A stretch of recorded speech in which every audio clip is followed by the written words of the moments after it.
Ryan Mitchell had spent 6 years building a life with Emily Parker, and in just 6 seconds, everything they had planned disappeared. The accident happened on a cold November evening in Boston. They were driving home after celebrating the engagement of 2 close friends. Their own wedding was only 13 days away. The invitations had been mailed, the venue was fully paid for, and Emily had spent the entire drive talking about how nervous she was to read her vows in front of everyone. Ryan laughed and told her she would be perfect because she always spoke from the heart. Those were the last words she would ever remember him saying.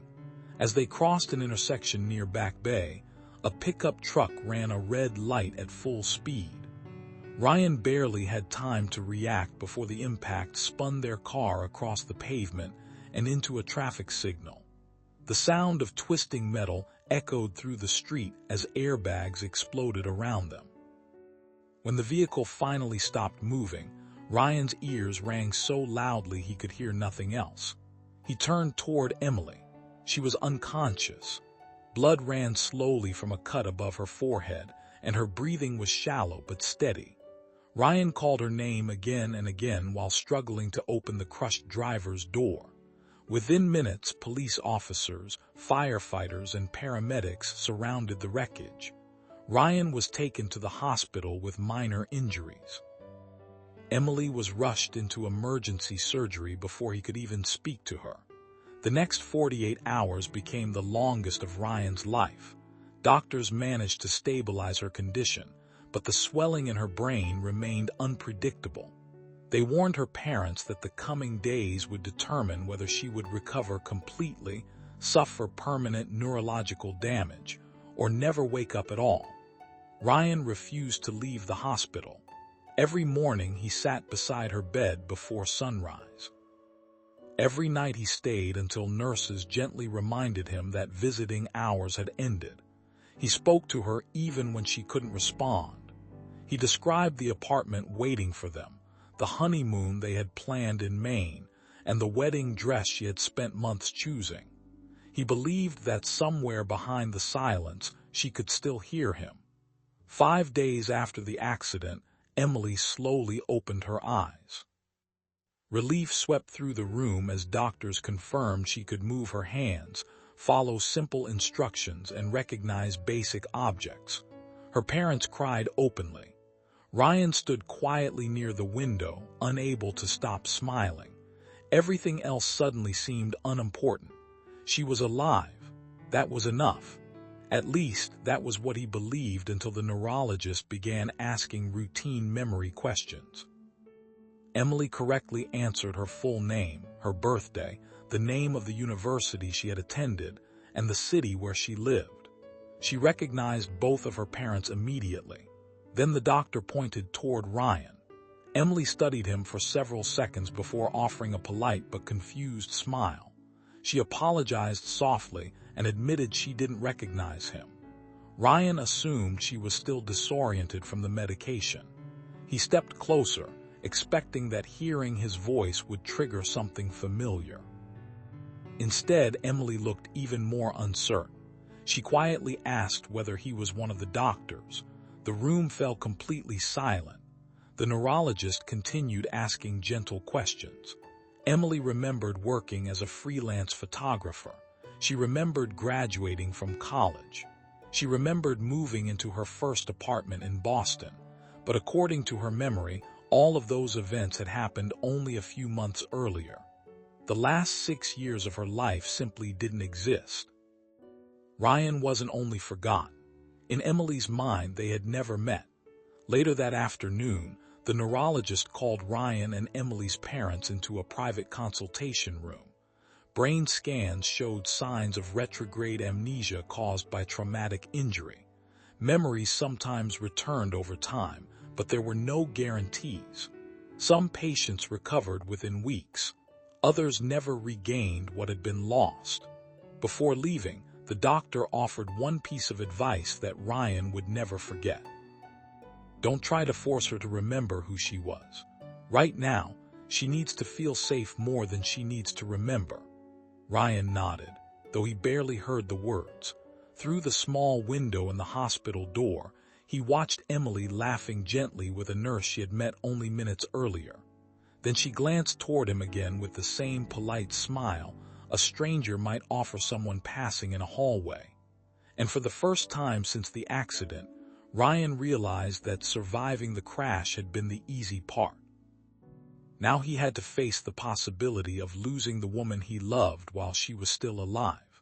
Ryan returned to the hospital early the next morning carrying Emily's favorite coffee, only to realize halfway down the hallway that she no longer remembered having a favorite. He stopped outside her room, staring at the cup in his hand before quietly throwing it away. It was the first of many moments that reminded him he was grieving someone who was still alive. Emily greeted him politely when he entered. She thanked him for visiting and asked how long they had known each other. Ryan hesitated. He wanted to tell her everything, that they had met at a photography exhibition in Boston 6 years earlier, that she had laughed at his terrible joke before giving him her phone number, that they had traveled together through New England every autumn, that she had cried when he proposed on the coast of Cape Elizabeth during sunrise. Instead, he remembered the neurologist's advice. He simply smiled and told her they had been close for a long time. Emily accepted the answer without asking more. She sensed he was important, but her mind couldn't explain why. Over the next week, doctors were encouraged by her physical recovery.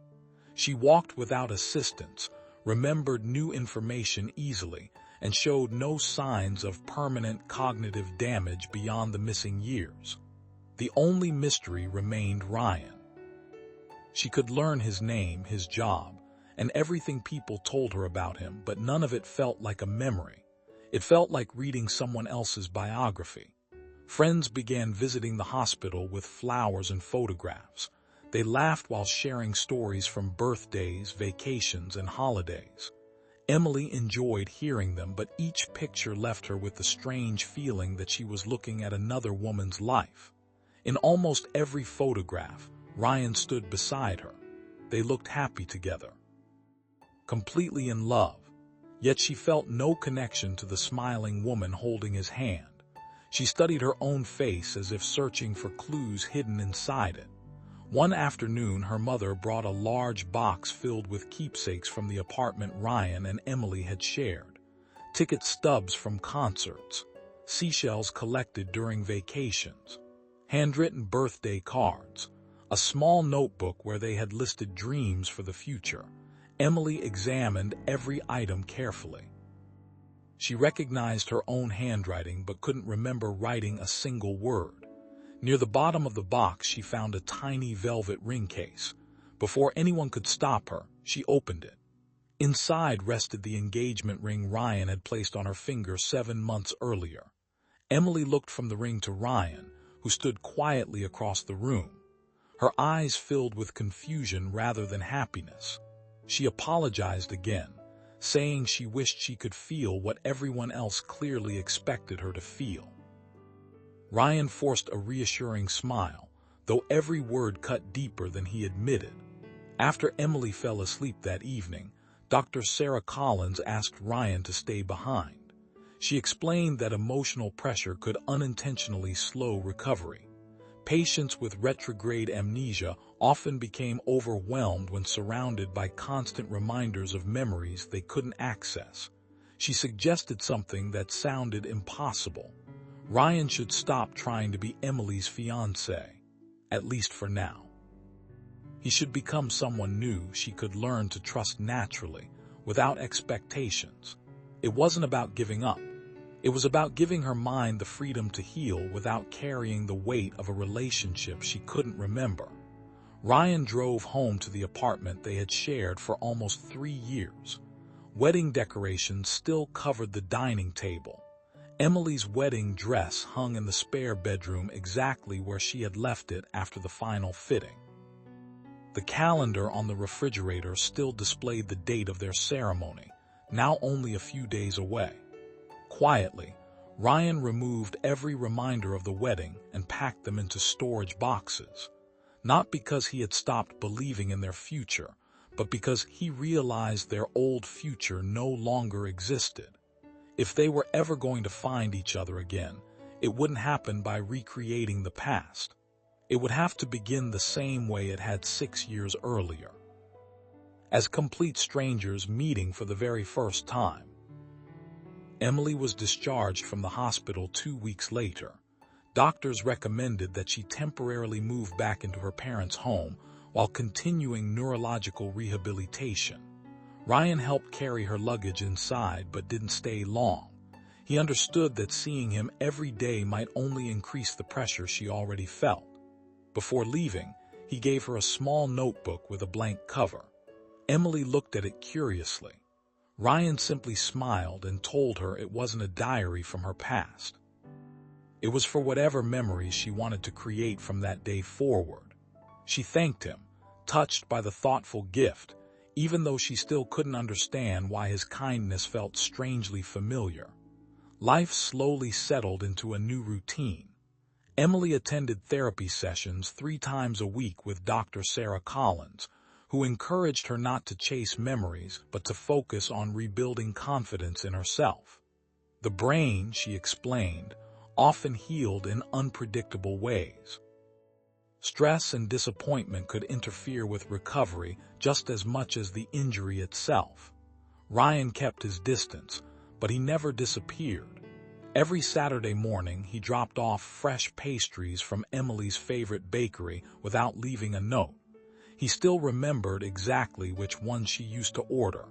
Emily didn't know that. She only noticed that somehow the pastries were always the ones she enjoyed most.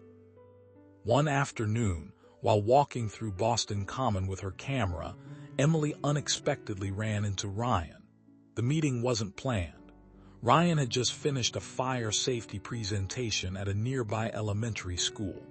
They stopped awkwardly for a moment before Emily suggested they grab coffee together. It was the first invitation she had ever given him since the accident. Ryan accepted, pretending it felt completely ordinary even though his heart was racing. They spent nearly 2 hours talking. Surprisingly, the conversation flowed effortlessly. They discussed photography, architecture, books, childhood memories, and their favorite places around Boston. Emily laughed several times, and Ryan caught himself smiling in the exact same way he always had when she was around. The only difference was that she wasn't remembering their old conversations. She was creating entirely new ones. As they left the cafe, Emily admitted something she hadn't told anyone else. She felt unusually calm whenever Ryan was nearby. She couldn't explain it. There were no memories, no flashes from the past, nothing dramatic, just a quiet feeling that she didn't have to pretend around him. Ryan thanked her for being honest but carefully avoided saying what he truly wanted to say. He refused to let her feel guilty for emotions she couldn't control. Over the following weeks they met occasionally. Sometimes they walked along the Charles River. Sometimes they visited small bookstores or art galleries. Ryan never took her to places that had once been important to them. Instead, they explored new cafes, unfamiliar neighborhoods, and exhibitions neither of them had visited before. Slowly, Emily stopped seeing him as the stranger everyone insisted she had once loved. She began seeing him as someone she genuinely wanted to spend time with.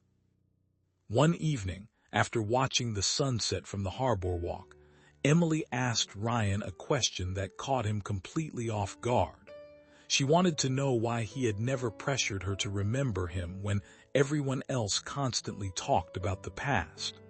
Ryan looked out across the water before answering.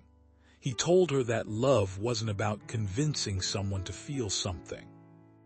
If she ever cared about him again, he wanted it to be because of the man standing beside her today, not because people kept telling her who he used to be. Emily remained silent for several moments before quietly reaching for his hand. It lasted only a few seconds before she realized what she had done and gently let go, embarrassed. Ryan said nothing, but as they walked back toward the parking lot, both of them noticed something neither could ignore. For the first time since the accident, holding his hand hadn't felt unfamiliar. It had felt natural. And somewhere deep inside, Emily began wondering whether the heart sometimes remembered what the mind could not. As winter settled over Boston, Ryan and Emily found themselves spending more time together than either of them had expected. There was no plan, no pressure, and no discussion about their past.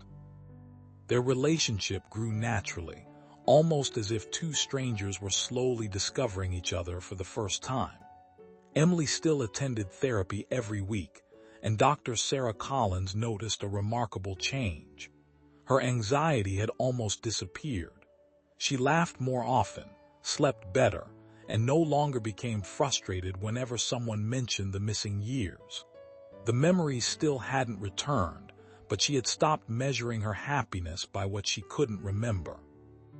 Instead, she focused on the life she was living now. One Saturday afternoon, they visited the Museum of Fine Arts. Photography had always been Emily's passion, even before the accident, and Ryan suggested they explore a new exhibition featuring landscapes from New England.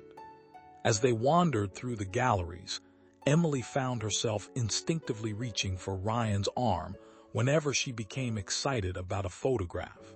She didn't realize she was doing it until he smiled. The gesture felt effortless, as though her body recognized a comfort her mind still couldn't explain. Later that evening, snow began falling as they walked through the quiet streets of Back Bay. Emily stopped beneath a street lamp and laughed while watching the snowflakes settle on Ryan's jacket. She suddenly admitted something she had been afraid to say out loud. She no longer cared whether her memories ever returned. What frightened her now was losing the life they were building together. Ryan looked at her in silence. Those words meant more to him than any recovered memory ever could. Yet there was still something he had never told her. Hidden inside a drawer at his apartment was a memory card from Emily's camera that had survived the crash. While sorting through her belongings weeks earlier, he had discovered a video she had recorded 1 month before the accident. He had watched it only once.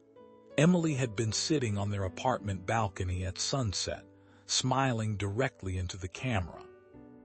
She explained that she had started recording small video letters because life changed so quickly. Then, laughing, she said something that Ryan would never forget. "If you're watching this because something unexpected happened to me, don't spend your life trying to bring back the woman I used to be. Help me become whoever I'm supposed to become next." Ryan had closed the laptop immediately after the video ended. Every instinct told him to show it to Emily. Maybe hearing her own voice would unlock forgotten memories. Maybe it would answer questions that still haunted both of them. But another part of him feared it would do exactly what Dr. Collins had warned against. It might make Emily feel obligated to become someone she no longer remembered being. So he kept the memory card hidden. One afternoon, Emily visited Ryan's apartment for the first time since leaving the hospital. Most traces of their previous life together had disappeared. The wedding decorations were gone. Their engagement photographs had been packed away. Even the framed pictures on the walls had been replaced with simple landscape prints. Emily noticed how carefully he had protected her from a past she couldn't reach. As they prepared dinner together, she accidentally opened the wrong kitchen cabinet. Sitting on the top shelf was a small white box. Curious, she pulled it down. Ryan froze the moment he saw it in her hands. Inside lay the engagement ring she had once worn every day. Emily stared at it for several seconds before looking back at him. She didn't cry. She didn't panic. Instead, she quietly asked one question. "Were you really going to marry me?" Ryan nodded. Emily closed the box gently and held it against her chest. Then she looked at him with tears beginning to form in her eyes. "I don't remember falling in love with you," she whispered. "But every day I'm afraid I'm doing it again." Ryan wanted to answer, but no words came. Because for the first time since the accident, hope no longer felt impossible. It felt real. Ryan stood speechless as Emily held the engagement ring in her hands. For months, he had imagined hundreds of different conversations about the future, but none of them had prepared him for this moment. Emily carefully placed the ring back inside the box and smiled through her tears. She admitted that she still couldn't remember the man who had once asked her to marry him. Yet every time they spent a day together, she felt herself trusting him a little more. It frightened her because the emotions were real even if the memories were gone. Ryan gently told her there was no reason to be afraid. If what they were building was genuine, it didn't need the past to survive. Emily looked at him for a long moment before quietly taking his hand. This time she didn't let go. During the following weeks, their relationship changed naturally. They began cooking dinner together, visiting bookstores on Sunday mornings, and taking long walks along the Charles River after Ryan finished his shifts at the fire station. Friends who had known them before the accident noticed something remarkable. Their conversations sounded different, but the happiness between them looked exactly the same. It was as if life had given them a second chance to fall in love, one ordinary day at a time. Dr. Sarah Collins continued monitoring Emily's recovery. The brain scans showed gradual healing, but there was still no clear sign that the missing 6 years would ever return. She reminded both of them that recovery wasn't measured only by restored memories. Sometimes the healthiest outcome was accepting that a person could move forward even without recovering every lost chapter of the past. One rainy evening, Ryan finally returned to the apartment after an exhausting 24-hour shift. As he unlocked the door, he found Emily sitting quietly on the living room floor surrounded by old photo albums. She had borrowed them from her parents without telling him. Ryan immediately worried that she had been trying to force herself to remember. Emily shook her head before he could say anything. She explained that she hadn't opened them because she wanted her memories back. She wanted to understand the woman everyone kept telling her she used to be. Together, they slowly turned the pages. There were photographs from road trips through Vermont, Christmas celebrations with both families, beach vacations in Maine, and hundreds of ordinary moments that suddenly felt extraordinary because they had been forgotten. Emily smiled at many of the pictures. Sometimes she laughed at her own expressions or teased Ryan about his old haircut, but no memories returned. Not a single one. Surprisingly, neither of them felt disappointed anymore. The photographs no longer represented something they had lost. They had become proof that they had once been happy and could be happy again. Before leaving that night, Emily noticed a small memory card lying beside Ryan's laptop. She asked what was stored on it. Ryan hesitated. He knew this moment would eventually come. Quietly, he admitted it contained a video she had recorded before the accident. He confessed that he had watched it months earlier but had never shown it to her because he didn't want the woman from the past to influence the woman she had become. Emily looked at the memory card for several seconds before picking it up. Instead of asking Ryan to play the video, she placed it back on the table. She surprised him with an answer he never expected. "Not yet," she whispered. "If I watch it today, I won't know whether my feelings belong to the woman I was or the woman I am now." Ryan understood immediately. For the first time since the crash, Emily wasn't searching for her old life. She was protecting the new one they had created together. As they stood by the apartment door, Emily smiled softly and made a promise.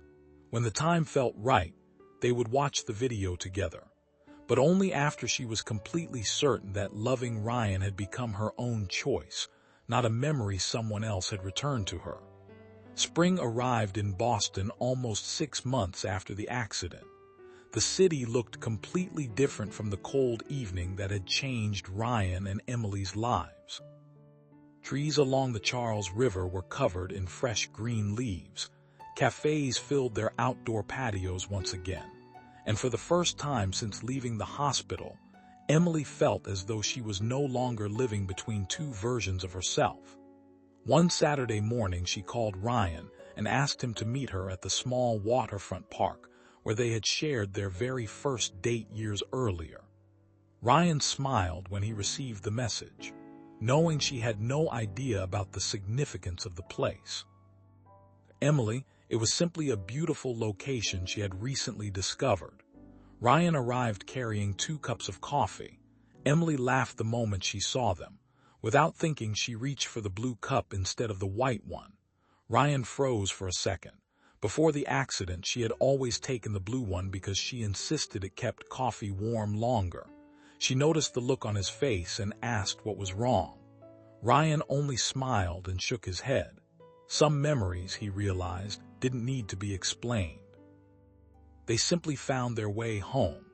They spent the afternoon walking along the harbor before sitting together on a quiet bench overlooking the water. Emily took a deep breath and admitted she was finally ready to watch the video Ryan had been protecting for so many months. That evening, they returned to his apartment. Ryan inserted the memory card into his laptop, and the screen slowly came to life. Emily appeared sitting on the balcony of their old apartment, smiling into the camera as the sunset painted the sky behind her. She laughed, adjusted the camera, and began speaking. She explained that she had started recording messages because life was unpredictable and memories were precious. Then her expression became more serious. She looked directly into the lens and said, "If you're watching this because something happened to me, promise me one thing. Don't spend your life chasing the person I used to be. Help me become whoever I'm meant to become next. If I ever forget you, don't remind me why I loved you. Give me the chance to discover it again." By the time the video ended, tears were running down both of their faces. Emily closed the laptop without saying a word. She finally understood why Ryan had never pressured her to remember. He hadn't simply followed the doctor's advice. He had honored the wish she had made before either of them knew how important those words would become. The next morning, Emily asked Ryan to return with her to the jewelry store where her engagement ring had first been purchased. Ryan assumed she wanted to resize it or finally wear it again. Instead, she asked to see a completely different ring. Ryan looked confused until Emily smiled. She gently placed the old ring on the counter and whispered that it belonged to a love story she could no longer remember. Then she looked at him and said she wanted a new ring for the love story they had written together after the accident. A week later, surrounded by family and close friends, they held a small ceremony overlooking Boston Harbor. It wasn't the wedding they had planned years earlier. It was something entirely new. Their vows spoke very little about the past. Instead, they promised to choose each other every day, even when life changed without warning. As the ceremony ended, Emily quietly slipped her hand into Ryan's and smiled. "Maybe I never got those 6 years back," she said, "but somehow, I found something even more important." Ryan asked what that was. Emily looked into his eyes without the slightest hesitation. "The chance to fall in love with you twice." Ryan kissed her as the sun disappeared beyond the harbor, realizing that love had never depended on perfect memories. Sometimes the strongest love stories weren't the ones that survived because nothing went wrong. They were the ones that survived because two people chose each other again, even after life gave them every reason not to. And from that day forward, neither of them measured their happiness by the memories they had lost, but by the countless new ones they would spend the rest of their lives creating together.